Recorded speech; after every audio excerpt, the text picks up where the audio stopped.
दोस्तों नमस्कार। दोस्तों आज का विषय है कि दाखिल खारिज करवाते समय अक्सर ऐसी कैसी गलतियां हो जाती हैं कि आपके दाखिल खारिज के आवेदन पर आपत्ति आ जाती है और जब आपत्ति आ जाती है तब आप अपना दाखिल खारिज नहीं करा पाते। माने जो रेवेन्यू रिकॉर्ड है तहसील में जो खतौनी निकलती है उसमें आपका नाम नहीं आता और बैनामा आपके पक्ष में होता है, या कोई ऐसा म्यूटेशन जो हियर्स को आना चाहिए, हियर्स माने उत्तराधिकारियों को, उस वो रुक जाता है, उसमें कोई समस्या खड़ी हो जाती है। तो दोस्तों आज का विषय इसी टॉपिक पर है कि हम ऐसा क्या करें जो हमारा नाम राजस्व अभिलेखों में माने खतौनी में दर्ज हो जाए। अगर कोई आपत्ति आती है तो उस आपत्ति से हम कैसे निपटें। ज्यादातर हमने देखा है कि लोग कमेंट्स में पूछते हैं कि सर हमने जो लैंड खरीदी है उस पर लोन बकाया था और उस कारण से हमारा दाखिल खारिज नहीं हो पा रहा है। तो आज जानते हैं कि कुछ ऐसे कारण जिनकी वजह से दाखिल खारिज नहीं हो पाता है, तो हम क्या करें जो हमारा दाखिल खारिज हो जाए, और अगर नहीं होता है तो बिल्कुल क्लियरिटी हमारे सामने आ जाए ताकि हम सिविल कोर्ट में जा सकें। दोस्तों अगर आपने कोई संपत्ति खरीदी है, कोई मकान है, प्लाट है या एग्रीकल्चर लैंड है, तो उसका जब आप म्यूटेशन कराते हैं, दाखिल खारिज कराते हैं, तो वो अपने साथ जो भी लाइबिलिटी लाई है, जो भी उसमें लाइबिलिटीज हैं, उनका भी ट्रांसफर होता है। जैसे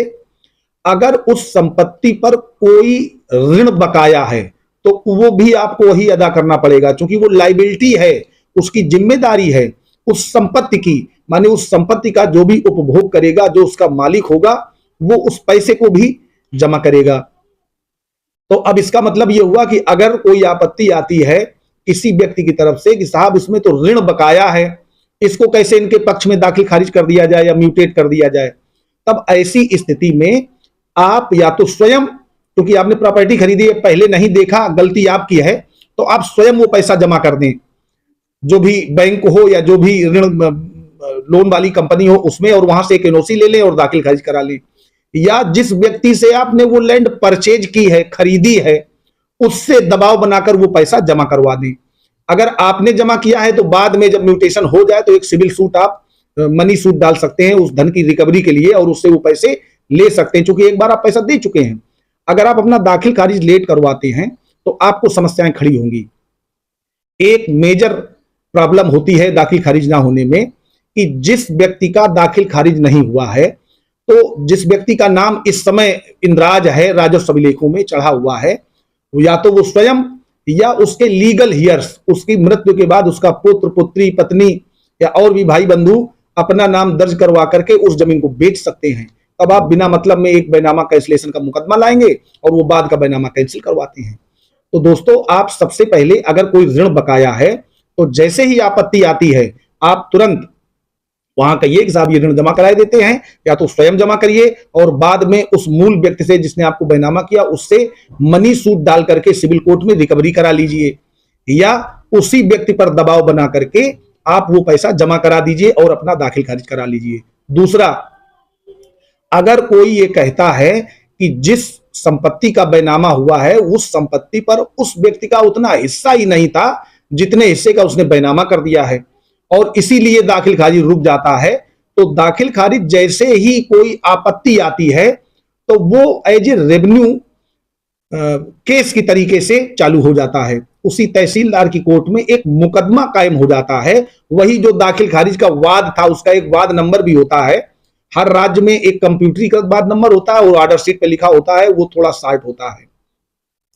तो जैसे ही आता है, माने उधर से कोई पार्टी आ गई, उसके ऑब्जेक्शंस आ गए, तो पूरी प्रोसीडिंग वैसी शुरू हो जाती है जैसी सीपीसी में दी है,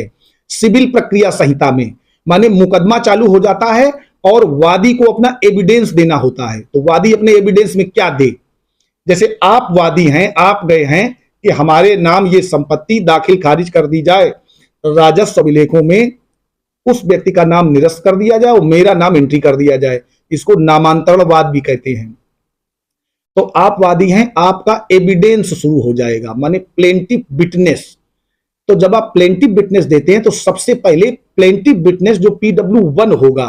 प्लेंटिफ विटनेस नंबर 1 माने वादी साक्षी संख्या 1, वो आप स्वयं होंगे आप वहां जाकर के पूरा बैनामा प्रमाणित करिए कि ये वो एक तो मूल कापी दाखिल करिए, वहां मूल कापी अपने पास मत रखिए, उसी तहसीलदार की कोर्ट में एग्जिबिट करा दीजिए कि ये बैनामा हमने इनसे इनसे कराया है, ये मूल बैनामा यहाँ है, इतनी राशि प्रतिफल के रूप में दी है और उस जगह का पोजीशन प्राप्त कर लिया है, इसका इस समय काबिज दखील मैं ही हूं और कोई समस्या नहीं है। दूसरे नंबर पर उन 2 गवाहों को बुलाइएगा जो गवाह उस बैनामे में आपने लिखवाए हैं, 2 में से कोई एक भी बुला सकते हैं। फिर इसके बाद तीसरे नंबर पर उस व्यक्ति को आप बुलाइए जिससे आपने वो लैंड परचेज की है, उसकी भी वहां गवाही कराइए। वो अपना पूरा वंश वृक्ष के सहित सारी बात बताता है, जिस तरह की आपकी आपत्ति आती है उससे सुसंगत दस्तावेज या उससे सुसंगत गवाही आप वहां पर दे सकते हैं। जैसे मान लीजिए कोई कहता है कि इन्होंने, ये परिवार में 3 भाई थे और इनका 1/3 भाग था, इन्होंने 1/2 भाग का बैनामा कर दिया है। तो 1/2 भाग का बैनामा कर दिया है तो इसका मतलब ये हुआ कि आप वहां ये साबित करें कि ये 3 भाई नहीं 2 ही भाई हैं। इसके लिए उनका परिवार रजिस्टर, इनके लिए उनका वंश वृक्ष में कई चीजें आती हैं, जैसे उनको जब राजस्व अभिलेख इससे पूर्व में बने थे, वोटर लिस्ट है, राजस्व अभिलेख पूर्व में बने थे, मतलब उनका जो भी 1348 फसली खतौनी चकबंदी के दौरान या अन्य कहीं किसी राजस्व अधिकारी ने या किसी ऐसे अधिकारी जो लोक सेवक है उसने लिखा हो कि ये 2 भाई हैं, या उनका राशन कार्ड या और भी ऐसी कोई सुसंगत दस्तावेज आप कोर्ट में दाखिल कर सकते हैं, उनको एग्जिबिट करा सकते हैं और उन दस्तावेजों के आधार पर फिर जो आपत्ति लगाता है उसको भी मौका दिया जाएगा, उससे आप क्रॉस एग्जामिनेशन भी करेंगे आपके वकील साहब। तो जब ऐसी कंडीशन आ जाती है और जो भी रियलिटी है सामने आती है तो वही राजस्व अधिकारी माननीय तहसीलदार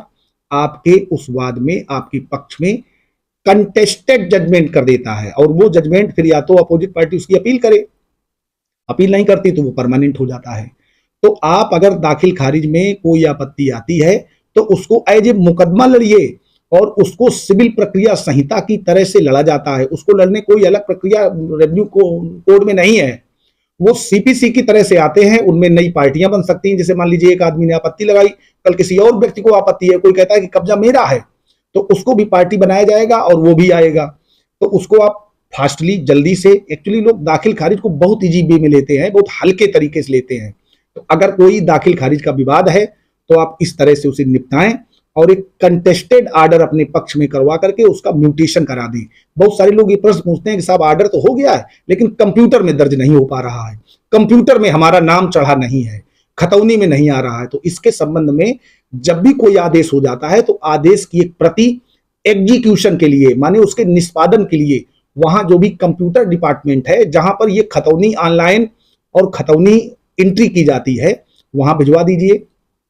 उसकी उचित पैरवी करिए। आप जाइए अपने वकील साहब को ले जाइए या किसी मुंशी को ले जाइए और उसको अपने नाम जल्दी से जल्दी वहां दर्ज करा लीजिए और उस आदेश की उसकी, और जो जब आपका नाम दर्ज हो जाए तो उस खतौनी की प्रमाणित प्रतिलिपि लेकर के अपने पास सुरक्षित रख लीजिए ताकि भविष्य में कोई डिस्प्यूट ना हो। दोस्तों मुझे लगा ये जानकारी आप लोगों को देना जरूरी है और बहुत इस समय फिट एंड सुटेबल है, इसलिए मैंने आप लोगों को जानकारी दे दी। अगर आपको वीडियो अच्छा लगा हो तो अपने दोस्तों को शेयर कर दें, वीडियो को लाइक कर दें और अगर चैनल पर नए हैं तो हमारे चैनल को सब्सक्राइब कर लें। धन्यवाद।